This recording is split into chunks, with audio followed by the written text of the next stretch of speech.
नमस्कार दोस्तों।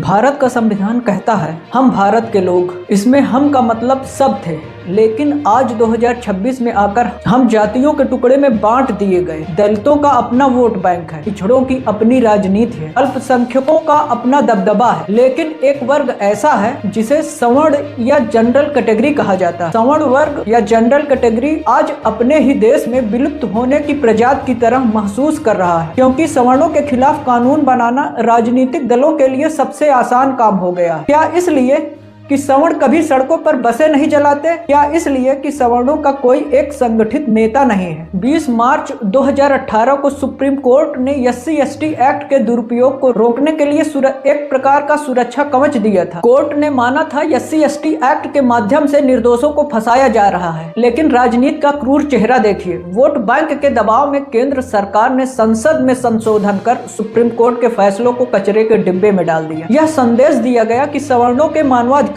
की कीमत वोट से कम होती है। RTI से मिली जानकारी के अनुसार राजस्थान, मध्य प्रदेश और बिहार जैसे राज्यों में दर्ज होने वाले SC/ST एक्ट में लगभग 25 से 30% से ज्यादा के मामले झूठे पाए जाते हैं। लेकिन क्या उन झूठी शिकायत करने वालों को सवर्णों की बर्बादी की सजा मिलती है? जवाब है नहीं, कभी नहीं। यह इस तरीके से समझिए, बड़ी बड़ी संस्थाओं में कट ऑफ का अंतर देख लीजिए। एक सवर्ण छात्र 600 अंक लाकर भी सीट के लिए रोता है, जबकि दूसरा छात्र 350 से 400 अंक लाकर डॉक्टर बन जाता है। क्या मरीज की बीमारी जाति देखकर अपना असर कम करती है? इसका जवाब है नहीं। फिर इलाज करने की योग्यता से समझौता क्यों? और दूसरा है प्रमोशन में आरक्षण। यह सबसे विवादास्पद कानून है। सवर्ण दिन रात मेहनत करता है, लेकिन वरिष्ठता के बावजूद उसे दरकिनार कर दिया जाता है, क्योंकि सरकार को प्रतिनिधित्व पूरा करना है। यह प्रशासन की रीढ़ की हड्डी तोड़ने जैसा है। एक सर्वे के अनुसार पिछले एक दशक में भारत से बाहर जाने वाले सवर्ण युवाओं की संख्या में 40% की वृद्धि हुई है। देश के मेधावी विदेश में सेवा दे रहे हैं, क्योंकि भारत में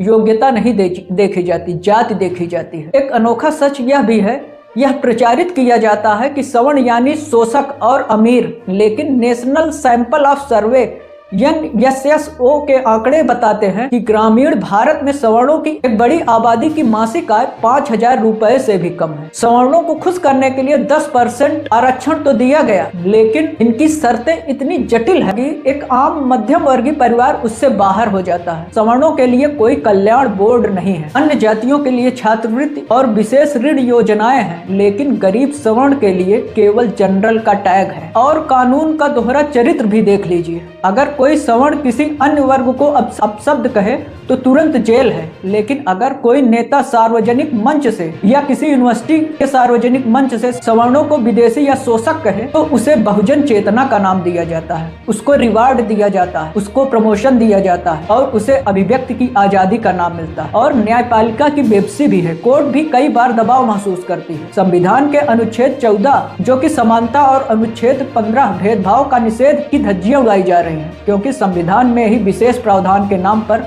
भेदभाव को कानूनी जामा पहना दिया गया है। अब सवाल यह है कि सवर्ण क्यों नहीं लड़ पा रहे हैं? क्योंकि वे ब्राह्मण, राजपूत, भूमिहार, त्यागी, कायस्थ और वैश्य में बटे हुए हैं, और राजनीति इसी फूट डालो और राज करो की नीति पर चल रही है। क्या समाज गृह युद्ध की ओर बढ़ रहा है? आज का सवर्ण युवा गुस्से में है, वह अन्याय देख रहा है, वह चुप है, लेकिन उसकी यह चुप्पी खतरनाक है। जब किसी समाज के सबसे मेधावी और योग्य वर्ग को कोने में धकेल दिया जाता है तो वह समाज कभी उन्नति नहीं कर सकता। हमें यह समझना होगा, न्याय जाति देखकर नहीं, अपराध और जरूरत देखकर होनी चाहिए। और आरक्षण का आधार आर्थिक होना चाहिए, ताकि हर गरीब को हक मिले। कानून का दुरुपयोग रोकने के लिए कड़े प्रावधान होने चाहिए। अगर आज किसी ने इस पक्षपाती तंत्र के खिलाफ आवाज नहीं उठाई तो उसके आने वाली पीढ़ियां उसे माफ नहीं करेंगी।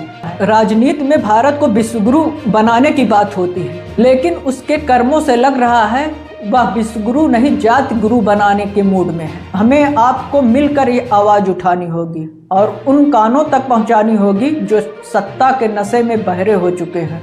धन्यवाद।